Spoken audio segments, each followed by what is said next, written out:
কেউ সরাসরি নারায়ে তাকবীর আল্লাহু আকবার বলে নেমে গেছে। স্টাইলটাই ছিল ভিন্ন।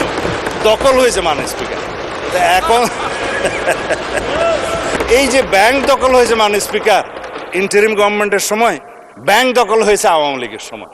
আমরা আসুন সবাই সম্মিলিতভাবে বিদেশে পাচারকৃত এই সমস্ত অর্থ ফেরত আনার ব্যবস্থা করি।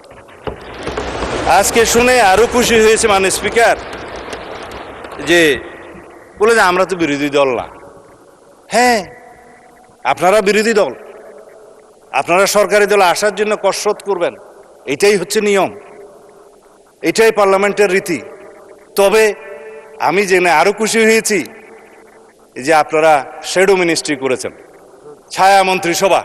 ছায়া মন্ত্রিসভা করলে মাননীয় স্পিকার দুইটা লাভ, একটা হলো যে দায়িত্ববোধ বাড়ে, আরেকটা হলো যে উজিরে খামকা অথবা মন্ত্রী ভাবের একটা সুখ পাওয়া যায়।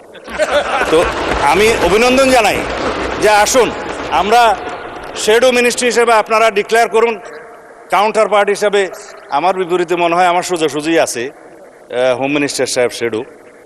আমরা পরস্পর তথ্য বিনিময় করব, আমরা যোগাযোগ রাখবো, কথা বলবো। তবে না, আমি আপনাকে হোম মিনিস্টার খেতাব দেশে সুখী হওয়া দরকার। তো যাই, মাননীয় স্পিকার ব্যাংকের বিষয়ে কথা বলে যে না আমাদের কোনো ব্যাংক ট্যাঙ্ক নাই, কিন্তু আবার যখন কথা বলছে তার মধ্যে আবার কৃতিত্ব অন করছে যে কিছু সংখ্যক লোক করেছে, সেটা কৃতিত্ব নিয়েছে এসে। মাননীয় স্পিকার ব্যাংক টাকা তো ভালো, অস্বীকার করার দরকার কি, তবে শুধুমাত্র দুষ্ট লোকেরা বলে যে কত পার্সেন্ট শেয়ার কার আছে এটা একটু খোলাসা করা দরকার। তাহলে পরে এই যে ব্যাংক দখল হয়েছে মাননীয় স্পিকার, ইন্টারিম গভর্নমেন্টের সময় ব্যাংক দখল হয়েছে আওয়ামী লীগের সময়। দখল হয়েছে, স্টাইলটা একটু ভিন্ন ছিল মাননীয় স্পিকার। কেউ সরকারি ইন্টেলিজেন্স ব্যবহার করে হোটেলে ডেকে নিয়ে এসে করেছে, আর কেউ সরাসরি নারায়ে তাকবীর আল্লাহু আকবার বলে নেমে গেছে। স্টাইলটাই ছিল ভিন্ন। দখল হয়েছে মাননীয় স্পিকার। এখন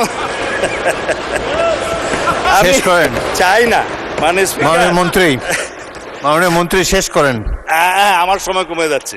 যাই হোক মাননীয় স্পিকার, এই সংস্কার না নিয়ে কথা বললে মানুষ আবার আমাকে গালি দিবে। ইন্টারিম গভর্নমেন্টের সময় তিনটা শব্দ খুব বেশি বাজার পেয়েছে, একটা হচ্ছে সংস্কার, আর একটা হচ্ছে বিচার, আর একটা হচ্ছে নির্বাচন। তবে নির্বাচনটা বলেছে যে সংস্কার এবং বিচার সমাপ্ত হওয়ার পরে যদি কোনো সময় হলেও হতে পারে, এইভাবে ছিল নির্বাচনের বিষয়টা। তো সংস্কারের জন্য শ্বেত শুভ্র কেশের আমার কিছু বড় ভাই বুদ্ধিজীবী বিদেশ থেকে অবতরণ হয়েছিল, নাম যেহেতু এখানে উপস্থিত নেই নিতে পারবো না মাননীয় স্পিকার। তারা মাথায় টুপি ভর্তি করে অলৌকিক কিছু সংস্কার নিয়ে দেশে অবতরণ করলে পরে আমরা সংস্কার কমিশনে আলাপ আলোচনা করতে করতে করতে করতে এই জুলাই জাতীয় সনদটা এই পর্যন্ত প্রণয়ন হয়েছে। এখানে একটা বিষয় উঠে এসছে, মনে হয় মাননীয় সদস্য